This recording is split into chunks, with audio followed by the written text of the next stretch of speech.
the only difference between a professional and an amateur is an amateur writes garbage, gets demoralized, and stops.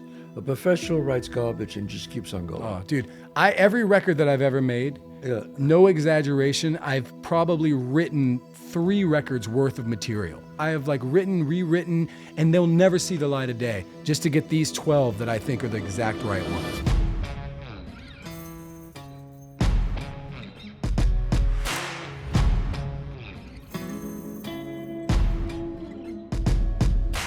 All right, it's Monday at 11 o'clock. Welcome to the Chazz Palminteri Show.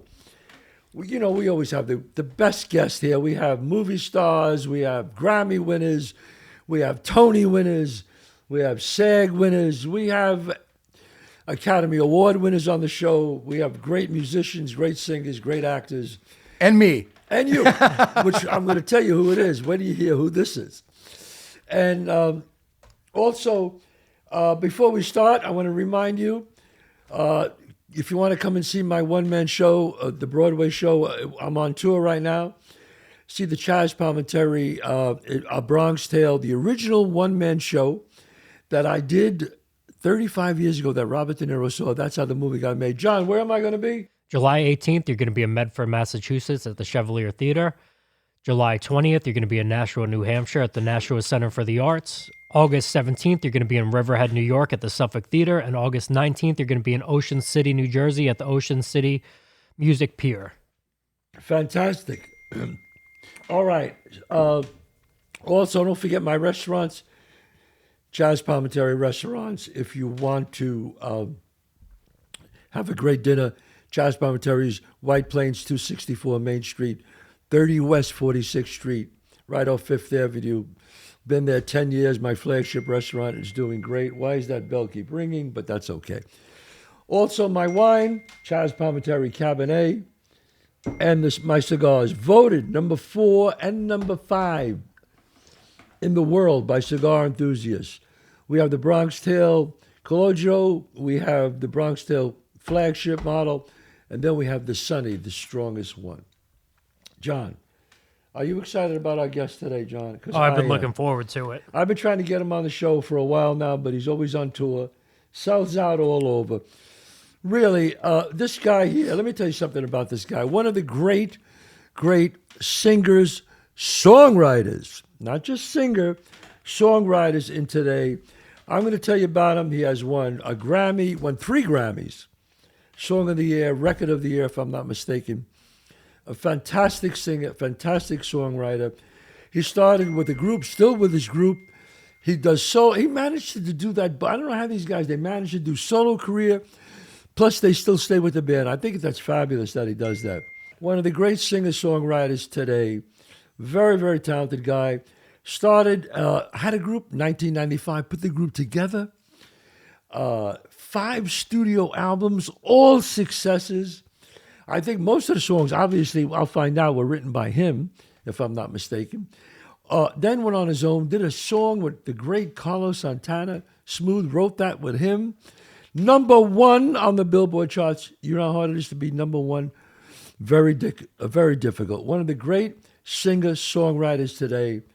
An incredible artist, Rob Thomas. Rob. Hey, man. Good to see you, neighbor. Good to see you, neighbor. Yeah. That's right. One of my neighbors here, right here.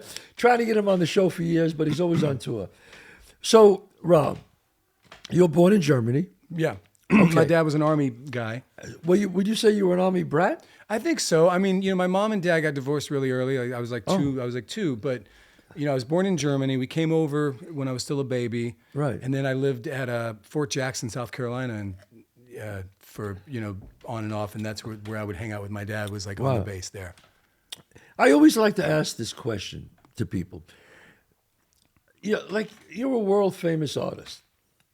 What goes on with were you sitting there one day going, I want to be a rock star? How did this happen? How did this whole thing happen? Yeah, I mean, it was, I think when I was really young, I grew up in the South, right? I lived in South Carolina, I lived in Florida.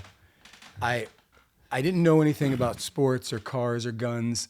You know what I mean? So the idea of like trying to find out who you were and what made you special and try and find ways to fit in. Right. It was when I found other people that played music, it really spoke to me in a way. It started off with drama class, like Really? it started off with in high school. There was a girl named Meredith Ellis. Oh, she was so hot. And Meredith, you hear Meredith. that? You out there? I was all about Meredith, man. Yeah. And she was in chorus, so I tried out for Guys and Dolls Yes. in chorus, and I was horrible at it. Like I didn't know about the acting part, Right. So I came in and I just was, I got the horse right here. His name is Paul Revere, and, and I was just singing. And then the guy after me comes out and he's like, I got the horse right here. His name is Paul. And I was just like, oh shit, I get it now. And so, but the chorus teacher came and said, I think you have a nice quality in your voice. You should maybe come over to chorus. Right. And I started to do that. And then I started to meet musicians. And it was the thing that made me feel special and the thing, that it kind of like made me feel unique.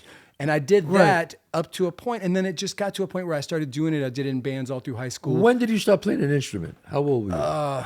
14. 14? Probably. Yeah, I started Which on piano. is pretty late, I right? didn't start- No? Is that late? Probably. Yeah. I mean, I would play a lot better if I started earlier. Yeah, no, but I was always curious. Is that late, 14? I don't know. Is that, maybe it does. I mean, I guess it depends. My son started 13. I mean, that's when your brain's going to let you know whether you're really into it or not. I think there was a lot of people that started really, really young on like piano or something because they were forced to, and then they didn't gravitate towards music for that reason, Right. Like I found it like, when I was like 15, I ran away from home. I spent like 2 years just traveling around the Southeast. You ran away from home? Yeah, I was hitchhiking up and down the Southeast, back and forth, like from South Carolina to Florida through Tennessee. I got to be honest with you. That is so mind-blowing to me. You just said I'm going on my own at 15. Yeah, well, my mom was a drinker. We had our own issues. She had gotten over cancer at a very young age when I was very young, and kind of like she was going through her own thing. She was having her second youth that she didn't get to have. She had my sister at 16. She had me at 21. Wow. Then she raised us. She gets cancer. She doesn't know if she's going to make it. So as I look back, at the time, I think I resented her all the time. But when I got older, I looked back and I realized what she was going through. But because of that, I needed to get out. And so I would live at, I tried to go to school for a while. I lived at friends. I would live in friends' cars. And then when their parents would, in the morning would go to work, I would go in their house and use the shower so I could make it to school. I lived just in, and then I would just live on park benches for a while. I just spent a lot of time trying to figure out. I mean, in a lot of ways, it was self-imposed. So I wouldn't want to make it akin to like true suffering that some people are going through. No, it's like I studied with Lee Strasberg in the early 70s, and he said the best artists, whether they be actor, writers, singers, songwriters, or the people who lived. Yeah, without a doubt. Who lived. Yeah. I mean, I always felt from a very young age that like wherever I go, there could be stories there. Let's go in there. There's a story in there. Let's go see what's going on in there, Yes, that's fantastic. And then go ahead. You were living on, and then you said at that time, when did you put a band together? So, the first band I was in, I was singing in. I wasn't really writing. It was a bunch of guys about 3 or 4 years older than me. Older than you? Yeah, a couple of them. I was like in sophomore in high school. These guys were just starting Berkeley. Were you the lead singer? I was, yes. But I wasn't writing, and it was not a good band. But these players were like really good players. But the band was a bunch of fucking guys from Jersey who were in a surf band. Right, and all the songs they were writing were like "Me and My Surfer Babe," and all these like really bad. But the music was good. Yeah, and we'd play these metal clubs where people didn't know what to make of us because we were dressed like surf bums. But we would just run all over the stage. We'd jump on the bar. We'd run it, and they really liked the energy. They liked the thing. So we'd play all the time. It just wasn't very good, you know. Yeah, I got you. And it wasn't until I was maybe, I think I wrote a lot of songs in high school that were just bad love songs. Right, I wanted to write like songs that would get me laid. I was just trying to find like whatever, I literally like, I tell this story. I used to show up to parties with, you have like house parties when parents would go out of town and kids would throw parties and I would take the Lionel Richie songbook. I would have it on me. And eventually, all the football guys and the jocks, they would get drunk and pass out or get into fights. Right. And I would play piano for their girlfriends and play like Lionel Richie songs, and just be like, "Oh, stuck on you," and I would just be like, be grooving with it. And I told Lionel Richie years later, I run into him at this bar, and I was like, "Listen, I got to tell you this, man. Your songs Right. have gotten me so laid. So late. And he said, me too. Is that what he said? I'm sure. That's funny. Wow. And so after a lot of these groups, the surf group, and finally you found some musicians that you thought Yeah. were right. Yeah. So after my mom had cancer, I started writing real songs that I felt, From the heart. yeah, they really meant something to me. And I was working through things in the songs. And they had I mean, 3 a.m. is that was the first one. I think was that's the the first first one. song that I wrote that I really felt other people should hear.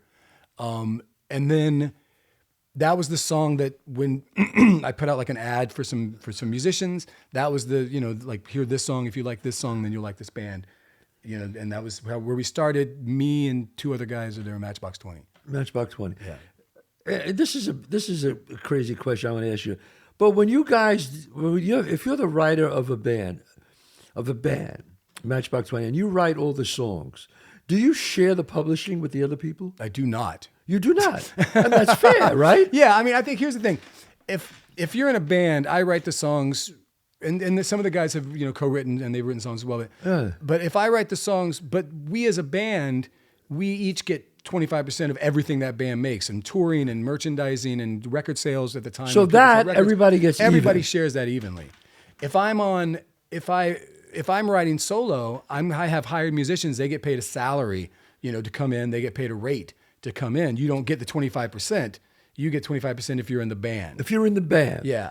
So, okay. Now, there's some other people that do that. Ryan Tedder, who's an amazing writer, One Republic, he has a deal with his band, which is I'll give you a piece of my publishing, but I run everything. You let me run the deal, and I'll give you a piece of the publishing. You just Which is pretty sit there. generous. Which really, really is. Like sometimes I wish I would do that, because if like Matchbox 20 is everything we do is the result of an argument between four people, right? Like Right. like we fight it out, and we all the time. Right. And we're best friends. But it's always, direction. Who wants to do this? Who wants to I do know what? we're getting off the subject here, but it's something that I always wanted to ask somebody, and I always forget. And I know Bruce and John Bon Jovi and all these guys. I know them very well, but I never asked them this. Like, okay, you come in with a song, you got a guitar, or a piano, and you say, all right, listen to this tune, and you're playing it, everything. And then, all right, do you give each one, all right, this is the bass part, this is this? Or if he comes in with a bass part, does he ever go, well, I did the bass part, I should have a piece of the song? How does that work? No, I think, like, again, you did the bass part in a band. You did the bass part. You get 25% of everything the band does. And But you don't get the publishing. you don't get the publishing, because Got the it. publishing is your melody and your lyric. Like, I could pick up a guitar and play you unwell. Right? Right. The way that I wrote it, and that's the essence of it. You could put a lot of different stuff onto it, and I'm lucky enough to be in a band where they did some pretty great things and some great top lines and great guitar lines, because Kyle Cook is is amazing. Paul Doucette, they're all really talented. Yeah. But it's just, publishing and writing is just kind of a different thing. You come in with the melody and the chords, the publishing is yours. Yeah, and but I go like, what do you guys hear? And they surprise the hell out of me sometimes. Like, I did not hear it that way. It takes a whole different. Yeah, like I worked with, we were going to write this thing. I worked with Billy Joel, who's tremendous. Yeah, all time. All-time songwriter. And he said to me, Only the Good Die Young was a ballad. Only the good die, hey, wake up. And he said it was actually Liberty Vito, who said, you got to do this like a shuffle, Yeah. and just went boom, and then wake up, and he said it changed the whole song. Yeah, It was great. 3 a.m. was that way. 3 a.m. was really slow. It was a really slow song. Yeah. And Paul just kept playing it faster and faster and faster. Because Paul was our drummer for the first 12 years of our career. Then we fired our guitar player, and Paul was like, I want to be the guitar player now. He was that talented. He could do both. So then he just became the guitar player, and we had a new drummer come in. I have to say, and I say this I've been involved in music in a long time myself. I mean, obviously, I started actually in music in the bands and Right on. traveled all over. So I always had this. I never had perfect pitch, but I had great relative pitch. And when I hear certain songs, I go, "That's a fucking hit song."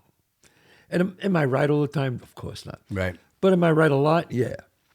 So when I heard 3 a.m., it just sounds like a hit song to me. I don't know. It sounds like a song that I want to hear.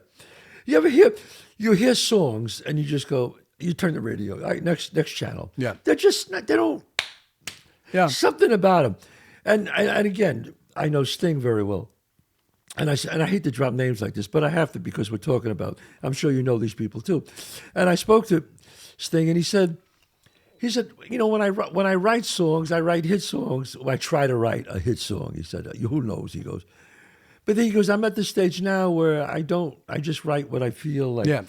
Wait, the way he explained it, instead of hitting the major sevenths, he goes, I'll just write thirds where, like, I don't give a shit. I think if you're lucky enough to do this, you know, like Sting, if you're lucky enough to do this for 30, 40, 50 years, it all started, though, at a certain time at the very beginning. You're young, you're hungry, and what you're doing naturally coincides exactly with what's going on in the zeitgeist, right? It goes on. And when that happens, this magic gets created. Right. And then it happens naturally. You're doing it. You're not trying. It's That's just, what I mean. You're not lucky enough trying to write a hit song. You just the world feel. wants to hear what you're all about.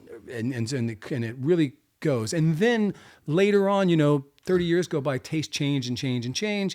And maybe you would have to be disingenuous to write a hit song because that's not what, you know what I mean? And now it's someone else's job. You know what I mean? Like it's someone else's job now to be on the radio making hit top 40 songs. Right. Because if I sat down right now to write whatever a 20-year-old is writing, it wouldn't be me. It would be me trying to write a song like that. Right. Like I write songs from the point of view of a 53-year-old guy, you know, who's been through shit. Yeah, but it's amazing because when I was talking to Billy about it, and he says, because originally Billy was going to write the music. Well, originally the first person was Billy. He was going to write the music for A Bronx Tale, the musical. Oh wow! And we talked about it, about doo-wop, and he was very. I sat down with him, and he was playing piano. We talked. He had such great.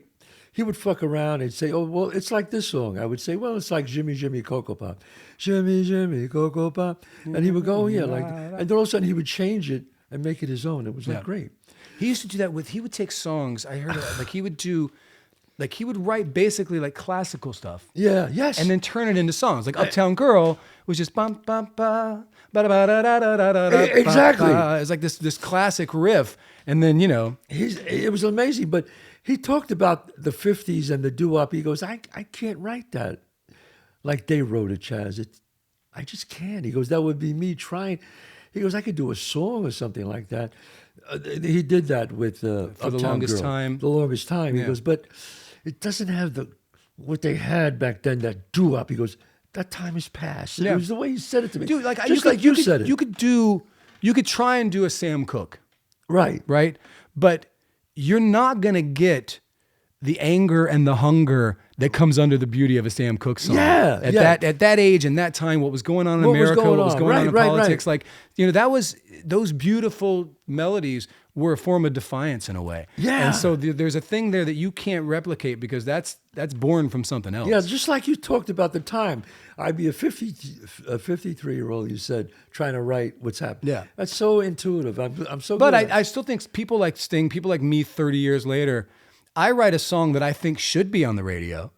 And you hope that people like it. Yeah, like I mean, it'll never probably be. It doesn't sound like anything that's on the radio, but I'm like, well, people should hear this. Like I do write songs that I think, like if I write a song about a fight with my wife, Right. my job isn't for you to know about the fight with my wife. My job is to find out what in that moment is universal. What is a feeling from that fight, and everybody knows that feeling and equates it to their life. Yes. So I always try to write that.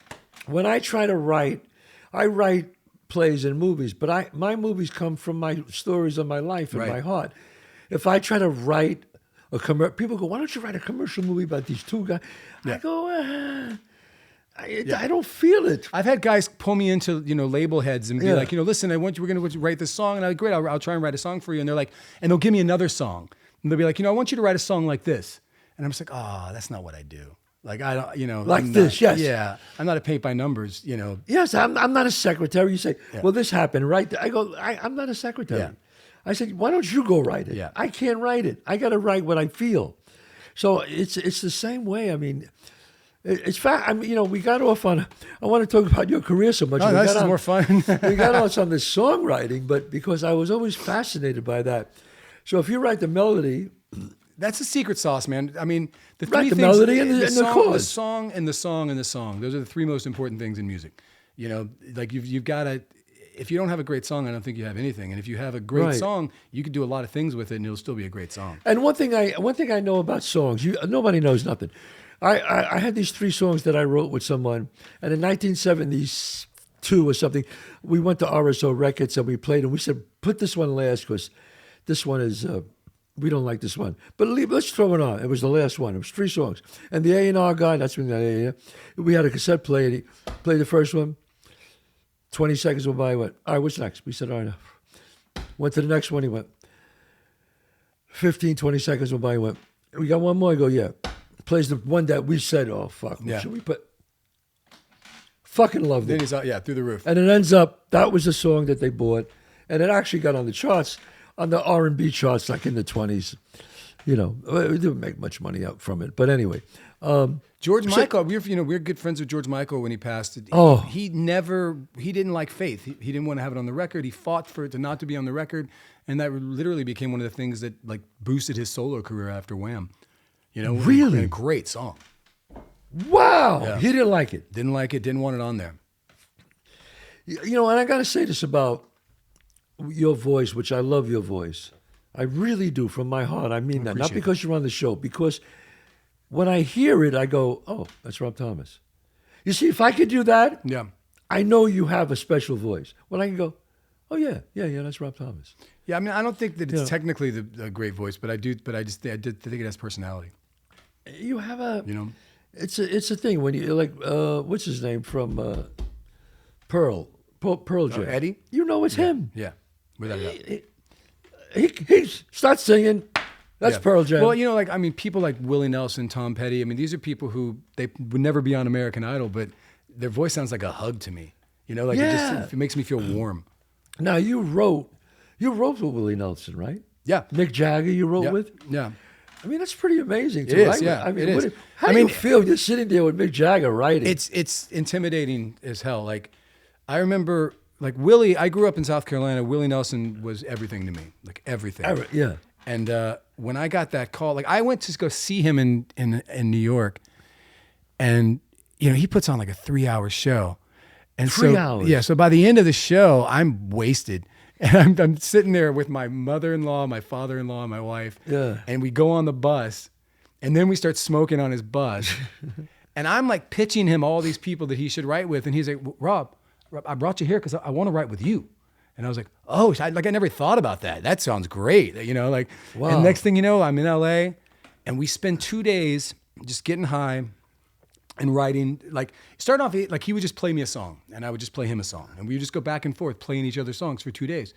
And Then you pick one you write. You want to make it better. he comes in, I was like, you know, I figured nothing happened. And then he goes, these 3 songs here, has anybody ever done them? And I was like, no. And he's like, all right, I'll do these. And that was it. So he did. And it he for just his did those album. 3 songs, yeah.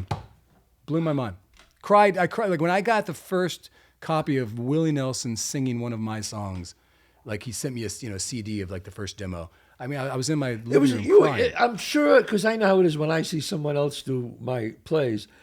That's more exciting to me than me being It's in the play. It's an amazing thing. I mean, to see my childhood coming back to me. Yes. You know, like, I was just stoked to meet the guy. Never, you know, and same thing like with, you know, with a Mick Jagger, like, being able to spend that amount of time watching them do what I do, Yeah. and seeing how they do it, you know, and watching the way that their mind's working when they're writing. Yeah. Because like with Mick and I, we actually wrote. We spent a couple of days just like writing, and so I got to like see him, you know, suss out melodies and see him like find better lyrics and do better choices. Yeah. You know, that was a learning process for sure. Really? Yeah. Wow. That's. I mean, that must be so fascinating for you. I mean, let's talk about this. Originally, and I like to do my research. When Carlos Santana, you wrote Push, no, Smooth, Yeah. Smooth, And Push, but yeah. and you wrote Push is yours. You wrote Push, but Smooth, originally that was supposed to be for the guy who did Faith. Well, I pitched when I was talking to Clive. You know, I would sit in Clive's office and we would just brainstorm because I was just going to be writing on it. Right. So I was John Bon Jovi came up as a name. Right. I brought up George Michael as a name.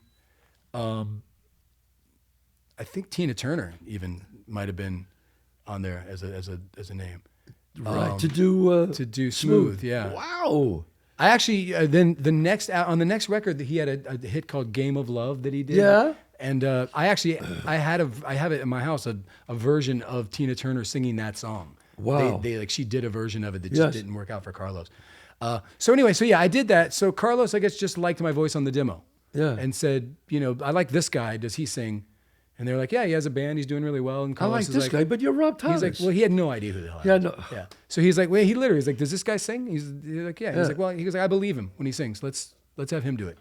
You were great on that It's song. great. It was one of the best things that ever happened to me and Carlos both. And what's funny is Carlos is now genuinely one of my closest friends. Like we talk nonstop. Like my wife and his wife make fun of us because we'll be up at like 3 a.m. Right. Like especially if we're both on the road. As soon as we get off the stage, we get on our buses and we'll start.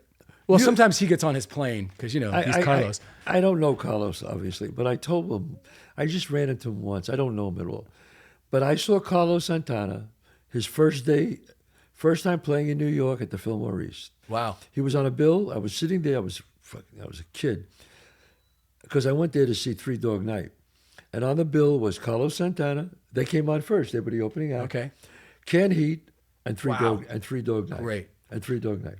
On that, and he blew both of them away. Everybody was talking about him, and he was the opening act. I'll never forget that. He was just like last summer. I went to go. We were both on the road, and I had a day off and went to see him. Yeah. And he's playing. I don't want to say the name of the band. But he's playing with another famous band. They were doing. Yeah. And I was like, so how they were playing at the time. They were opening. So and I'm backstage talking to him. So how's this? He's like, oh man, they're so good. Man, they're so good every night. He's like, but we blow them off the stage every night. Yeah. Oh, he is that band. Well, I'll never forget. I would never heard like Latin at that time. This is in the '60s. And again, he was hungry back then. Hungry. He was a hungry, angry man. Yeah. You know? Songwriting to me is. Writing plays or anything like that. But I get more out of it like when somebody else does it. Yeah, well, I can't. When I have so much respect for screenwriting and playwriting and novels for that as well. That I feel like I've never really approached to try and do it just because when you see these great examples like what you've done, it's not something that I just want to be like, I don't want to make a shitty script. I don't want to make an okay script, But when really, and I knew you were going to be on the show, so I really did my deep dive into your music because I wanted to know what the hell I'm talking about. Did you ever think, and I could be wrong, you could say, Chazz, you're off the base on this one. I think you could write for movies. Like, in other words, like Randy Newman or... Oh, yeah, I think possibly, I think that I could... you might... Yeah, one of my biggest songs was for a Disney movie. There's a movie called Meet the Robinsons, a cartoon. Yeah. And I wrote the ending song for that. Okay. Yeah. Yeah, because I listening to you, I said, this guy can write for movies. More I was listening to all your songs. I don't know, and again, I'm not like you guys, but the changes, You know what's feeling. funny? In the 90s, we didn't do anything. We said no to everything. That was the way you did it. So like we didn't want fucking commercials. I didn't want to be in your stupid fucking movie. You said no to everything, right? Yeah, like you're just like, no, this is what I'm doing, and this is my right. Now 30 forget. years later, I'm like, I'm watching the Goo Goo Dolls in a car commercial. I'm like, well, you fuckers, I wanted that commercial. What's going on? What the fuck? Exactly. I'm not doing. I remember in the late '90s. I'm not doing a Coke commercial. I'm not doing a Coke commercial. Finally. My wife, they offered so much money where it became so ridiculous. My wife said, I'll fucking divorce you if you don't do it. It's ridiculous. And I did it, and thank God I did it because I made a ton of money. But how do you feel? Now, your son goes to Berkeley? My son went to Berkeley. He graduated a few years ago. A guitar player? He's a guitar player. He's also, he's the guitar player in my band now. In your band? In my band. On the road? I have a gig with him Saturday in West Palm, and he's playing in the band. In Matchbox 20? No, in the solo band. In the solo band? Yeah, so here's the thing. This year is the 20th anniversary of my first solo record. Now, that was Something to Be with Lonely Something No More. to Be. Yeah. Right. Which came out, so I was really lucky that was my first solo record, and I was the first guy from a band to debut with a solo record #1. #1, that's right. Yeah. And so Was that was Lonely? 20 Was years that ago, so it was long? Lonely No More. Lonely No More. That's correct. But now, the next year, 2026, is the 30th anniversary of the first Matchbox record. 30 years you got? What, Yeah. you were around 30? Look, my son, who obviously went to Berkeley too, like your son. Well, you know, him and I, we spent a day together. I know. Too. We went to the casino together and the hung out. casino together. He was like, Dad, I'm going on the bus with Rob Thomas. Oh, it was a good time. So he was freaking out. Dante, you have any questions you want to ask Rob? I do. Yes. Have you read Rick Rubin's book? Yeah, it's great. It's that book has become like one of my favorite books ever. You know what? It's the first book in years that I've highlighted. Oh, yeah. Like as I'm reading it, I'm like, okay, because I know I want to go back and I want to revisit that. I have tabs. Yeah. Like these blue tabs, and it's just like every other page. Yeah. But there's this one thing that he said that stuck with me more than anything, where he's like, the ritual of writing can get really stale after a while, and you just gotta mix it up. You got to do something that you've never done before. Do you have an example of a time that you've done that and like something just incredible happened after? Yeah, you know, during COVID, I started writing with other people more, which I never did. I was always just a solemn, alone at home guy, make the record, bring it to the label. This is your record. They put it out. And I started writing for other people and myself, but with other people, and just giving over that control. Oh. And like really just realizing that like, oh fuck, I would have zigged and you zagged, and that's so much cooler, you know? And so I realized just letting somebody else take the wheel for a second helped me get more creative and helped me find different ways that I would have done things. And also, man, sometimes when you're writing and you don't have it, just don't write. Right. Like go live some life to write about, you know, like maybe sometimes that's just the universe saying, Right. you know, just get the fuck out of the studio and go take a walk around the block, or, you know. Yeah. I mean, I believe there's, and again, knock on wood, I believe there's no such thing as writer's block. Yeah. I believe you just got to work harder at it. That's all. As a writer, I think, instead of looking at, there's not writer's block, there's such great moments of inspiration. So those are like, just because like this moment, you're not, having that radio play over your head with those songs doesn't mean that you're blocked. It just means that you're not in that moment this second. You got. But here's the thing: a great writer. I mean, Arthur Miller, who was one of the great all-time writers, said that really it's like the only difference between a professional and an amateur is an amateur writes garbage, gets demoralized, and stops. A professional writes garbage and just keeps on going. Oh, dude, every record that I've ever made, no exaggeration, I've probably written 3 records worth of material.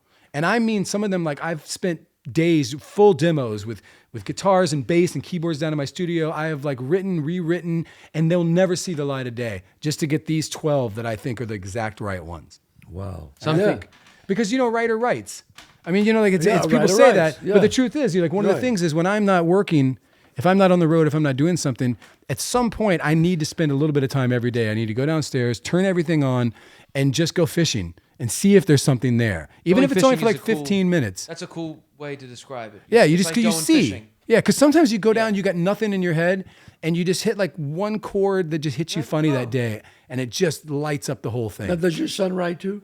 He doesn't sing, but he's one of the writer for. He has a band called The Lucky, and he writes with the lead singer. Wow. And him and I wrote.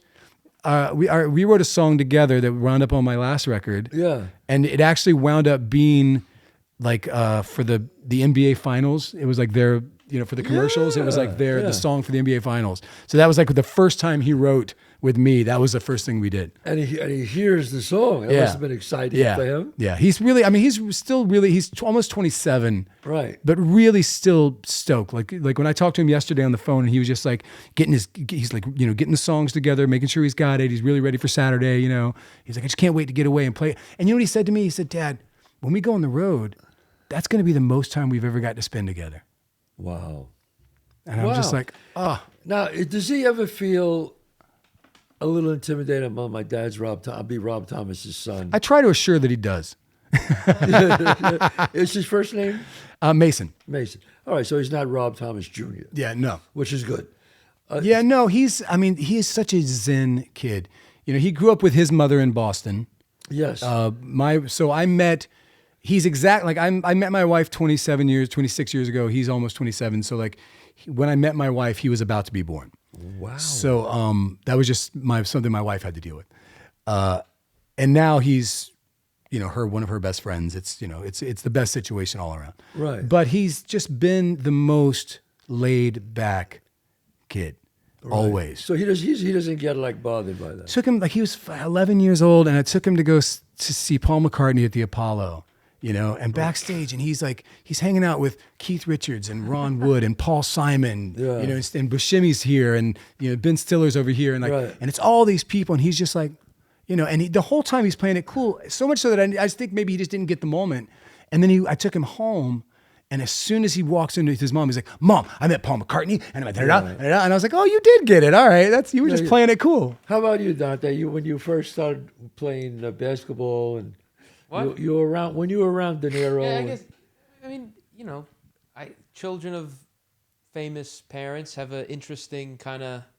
They're thrown into that world super young, same kind of thing. That was. Yeah, I thought that was normal for a while. When you were really young, though, you knew that De Niro, say, was a really big deal, right? Yeah.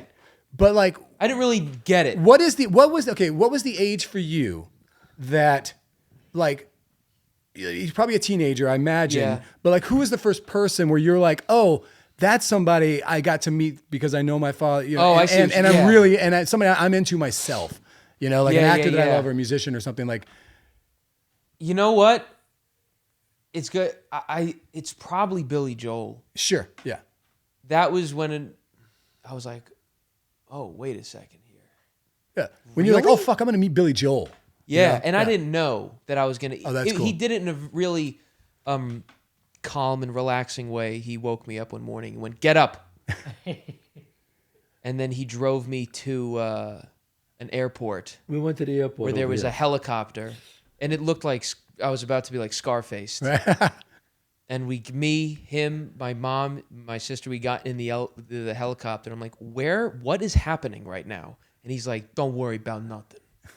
And then we just flew over, and then we were there as we're landing. Minutes. We were right to Billy's house from here. Oh, you went to the house. From Westchester. And as we're landing, I'm like, is that Billy Joel by the helipad? He's like, we're hanging out with Billy Joel today. I was like, what? And then... Well, that's the only way he can do all those garden shows. Yeah.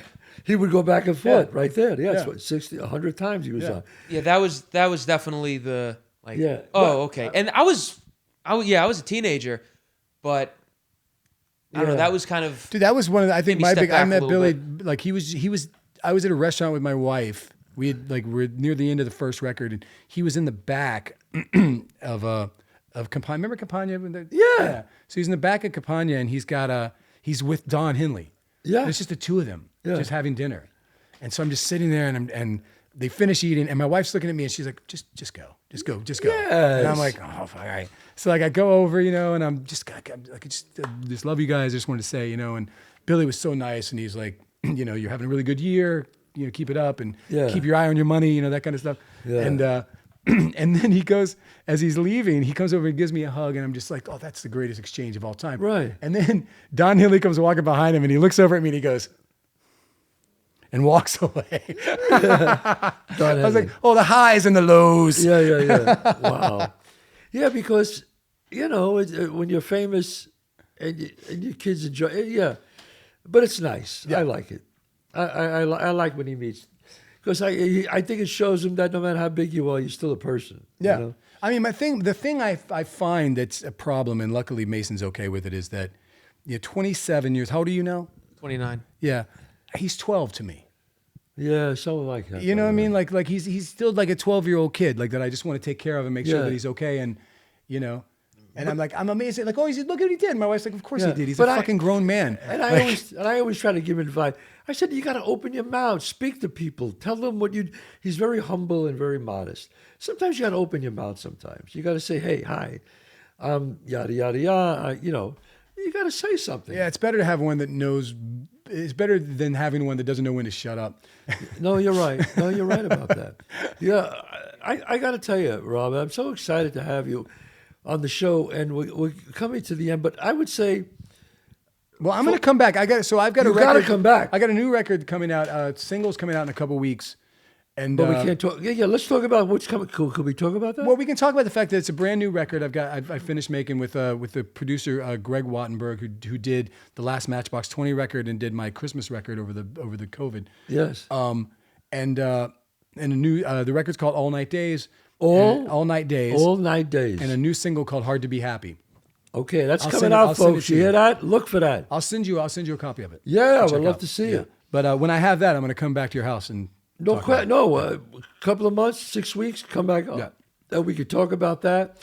And I want to, and I always ask this question for people who are on the first time. But before I ask that question, John, you have any question for Rob? I did think of another question that I did want to ask, and I always like to ask musicians this.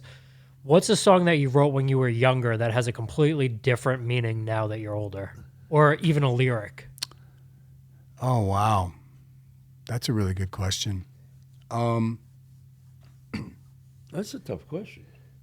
Yeah, I think, I think it's more about about the aggregate that like when I was young, so I was probably like 25, 26 when I really when this started to happen. And I met my wife at 27. I got married right around then. And I was writing a lot of songs about love and loss. And I didn't realize until like maybe a decade later that a lot of them were speculation, because I had not really loved and found things that I didn't want to lose, and I hadn't lost. Right. Yeah. Like I think 3 a.m. When I hear 3 a.m. now after my mother's passed, it has a whole different meaning, kind of a thing to it. On the way from my mother's, doesn't have to be in the podcast, but on the way home from my mother's funeral, John Mayer, Stop This Train, came on the radio. Man. And I kept it together through the whole funeral. And then in the back of my wife's parents' car, I just lost it. Yeah, I mean, that was Song it. breaks you down. Oh, it's so good.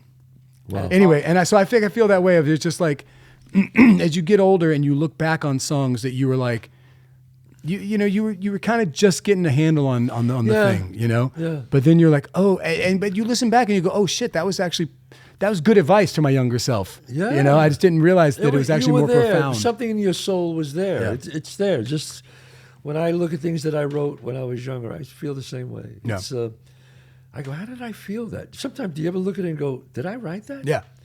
How did I think of that? Yeah. It doesn't even look like you wrote it anymore. Yeah. And that's because it was a flow from Yeah, God. I think if you realize that you can't fully take credit for the work that you do, then you don't feel bad about patting yourself on the back every now and Yes, then. like Bob Dylan, who I don't know, always talked about that. Said, I don't know, how did this person write? And he'll say a lyric from like a Rolling Stone or something, and he goes, I don't know how the fuck I wrote that. He goes, I can't take credit for Yeah. that. He actually says Yeah. that. Yeah. And You're in that trance. Yeah. Yeah. It's like Jimmy Webb, who I wrote with. Oh, he's... Jimmy Webb. And Bob Dylan says the greatest song he ever heard was Wichita Lineman. Oh, that's a fucking fabulous. I mean, Jimmy Webb They asked Bob Dylan once, what is the greatest song you ever heard? He said, well, it ain't one of mine. He goes, Jimmy Webb, Wichita Lineman. Yeah. And you know who else loved that song? Billy Joel. Oh, yeah. That makes sense. People love Wichita Lineman. Yeah. It's also so much of the time. Of the time. Yeah, I need you more than want you, and I want you for all time. Yeah. Fucking simple lyric. And then wrapping it up and like I remember being a kid, like, what the fuck is a lineman for the county? Yeah. Like, I didn't even know what that meant. Like, is he fixing phones? What's going on here? Yeah. Right? Anyway, shout out to Jimmy Webb and to Billy Joel. But this, by the way, for people that don't know, it's like the coolest museum of all time in here. It's like, it's a very, very cool vibe that's in here. Well, it's like I'm watching you set up, and I could have just spent another 20 minutes just kind of walking around looking at all your stuff. Oh, I do have a question. Go ahead, what? I'm between getting either a Telly or a 335. What do you think? Telly. Telly? Okay, Yeah, because Telly it is. Telly is a mimic. I have the Strat. It can be so many. It can be so many things. Okay. And it Get a can Strat. be. It's got some balls, but it's just got so much high. Just a good. Yeah. I mean, that's Everyone loves for someone who is not a gearhead. That's what I Telly. would say. Telly yeah. all the way. I am not I am a shitty guitar player. I'm more of an acoustic-y, writery kind of guy. You know, like not like Mason, who's Yeah. So he's a shredder. oh, he's so good. Yeah. Who did he who was his teacher? Do you know at Berkeley? I have no idea. No, okay. I don't. But I know, like growing up, it was like John Mayer was like his. That's my guy. Yeah, that's Yeah. his guy, John Mayer. John Mayer. When And- I yeah. called John and said, listen, you know, my son and the two guys in his band, they want to come to the show. I want to get him some tickets. And John's like, no problem. Which show? The acoustic. No, this was I think the when he was doing the 3-piece. And he trio? goes the trio. And With Steve Jordan and Mason Dino? Mason shows up with his friends to the back gate where he's supposed to go. John comes and meets them. Come on. Brings them on stage, lets them like play with his gear, look at his, you know, just walks them around the whole stage. Yeah. Just such a fucking gentleman. I was just No like, way. dude, I owe you. That's so my cool. son has seen me do all of these things, but that was when I was the You know, cool yeah. dad right then. I was So just like, if he like John, if John Mayer's his guy, he probably That's his god. He's John probably Mayer. he probably learned with Tomo. oh, right on. There's a legendary Right. guitar teacher at Berkeley. At who- Berkeley? John Mayer's guitar teacher. Right Did on. you ever meet his son, Dante? I don't No. know. We Oh, never you got to met. meet his son. Yeah. Come on. You guys both went to Berkeley. You both play. You both write. We'll Come on. immediately be like Berkeley, John Mayer. Yeah. Did you Yeah. graduate as well? I did. All right, because we always joke with Mason that he was never going to make it in the industry because he graduated. Yeah, I same heard with that. him. I left. If and you then graduate I went- Berkeley, Yeah, that's it. You can't be Yeah. that good. Yeah. all my friends. Well, I mean, no, I mean a lot. All my friends left. But I don't think that's like a joke. But I have a It's ton a of friends joke, who right. graduated who Yeah. are So I mean, just animals. yeah, it's Animals. insane. Especially, I mean, you know, the world. There's so many players out there that are just mind blowing. Yeah. Like Yeah. the other day, I just did an ALS benefit last Tuesday in Purchase, and it was Will Lee and his Will band. Lee. Whew. And it's just like those guys are just fucking tearing it up. It's like Andre disgusting. and Oz playing guitar, you know, and it's just like Yeah. those guys like you just like they were playing Smooth Yeah. with me, and they were playing Lonely No More. Did Will Lee play bass on Smooth? Yeah, oh, it was so good. Like when I play guitar, for people who don't really play guitar, they're like, "Oh, you're like insane at guitar." I'm like, no. You don't know what you can be. Well, Like- I think that's just you can only technically learn so much, and then it's about how much of you and your own personality you can put into your playing. 100%, and then yeah. that's what becomes your style. Totally. Everyone's You know? seen those like the 12-year-old playing, Bach on the Yeah. guitar, and it's like cool. But then there's some good, Not everybody's Dude, not everybody's Derek Willie Truck. Nelson. Derek trucks to make the guitar sing. Willie Nelson has this beautiful flamenco style when he plays. Yeah. Ba, ba, ba, bom, ba, ba, Is ba, he a bom, great ba, ba, player? ba, ba, ba. In my opinion, he is. It's his own complete style. I think the greatest guitar player of all time was Prince. Prince, super original. Yeah. When Prince That plays, solo. Yeah. He took and Doves Cry. Rock and Roll Hall of Fame. Rock and Roll Hall Yeah, of I was Fame. there that night. I'm like going like this. What? That's Go. the coolest thing I've ever seen. And then at the end, he just throws it up in the air and walks away. They're just so original, so creative in a way where you're like, Yeah. you can do that? Yeah. I didn't even know you could do that. I didn't. He never really showed that off in his songwriting. That he could play like that. That's kind of cool. Like at the end of Doves Cry, like it has that pretty monumental thing. And Yeah. then later on, when he started making records that people weren't buying as much, they were much more muso. And there's a lot of but he was all about composition and producing and all that stuff, just as much as he was about playing. I mean, to me, my favorite guitar player, obviously, John May is one. Yeah. Stevie Van Zandt, and Yeah. I love Eric Clapton. I love his musicality and his solos. Yeah. I thought they were great, and I really like Dante's the one who turned me on to this guy, Derek Trucks. Oh, Derek, man, yeah. No one's better. I never heard. No one's I better never than heard a Derek guitar Trucks. sing. Yeah, he's a child prodigy. Yeah. I mean, there's videos of him I've seen Derek when he was like 12 or something. playing with the Allman Brothers. Yeah. Just like killing it. Like sick. The guitar's bigger than him. He's got that SG. You know, Dwayne, we auditioned Dwayne Betts for Matchbox 20, and Dickie brought him. Like Dickie Betts brought him to the rehearsal. Right. Went to hang out while we rehearsed. Came back drunk, so that Dwayne had to drive him back home. But we're like, dude, Dwayne Betts was almost in the band. Wow. Now, okay, so we I know. I'm we sorry, I got- could No. just talk all day. No, so could I. My last question to you is, in your career, your whole life, I always ask this the first time somebody's on the show. And usually there's a few of them, but what was your first defining moment that brought you here today? Your defining moment of your life that kind of steered you into this direction or whatever? You mean me personally, or do you mean like there was a moment where that defined and made Matchbox 20. Okay, sure, that could be it. You know, we got signed, we put out a record, we put out a single. The first single tanked, and we were about to get dropped. We were out on the road, we were playing to nobody. Right. And it was kind of like this was going to be, you know, it was a nice run. And one guy in Birmingham, Alabama, this guy named Dave Rossi that worked at the radio station there, Right. heard Push and just liked it and just started playing it. And like within 3 days, it became the #1 song in Birmingham. And we pulled into Birmingham, and there's a line around the club, and like people couldn't get in. And from that day on, Atlantic was like, well, okay, you know what? We'll give it one more shot. We'll put out Push, and then we'll see. And that, like literally from that moment on, every week we were selling more and more records, Defining more and more moment. people. Yeah, that's a defining moment. Yeah. So I can never be too thankful for Dave Rossi in Birmingham, Alabama. Is he still around? Yeah, he's still around. Wow. If he's smart, I think he's out of the music business, but he's still around. He's still around. Well, listen, Rob, I got to have you back on the show. And when the record comes out, we'll talk about that. We'll play it. Rob, Thanks, Chazz. great to have you on the good to show. see you. Really fantastic. We'll have you on Good to when see the you, record Dante. comes out. Thank Great you to see you, very Rob. much. This was the Chazz Palminteri Show. Every Monday at 11 o'clock, we have somebody new. God bless. God bless you all. See you next week.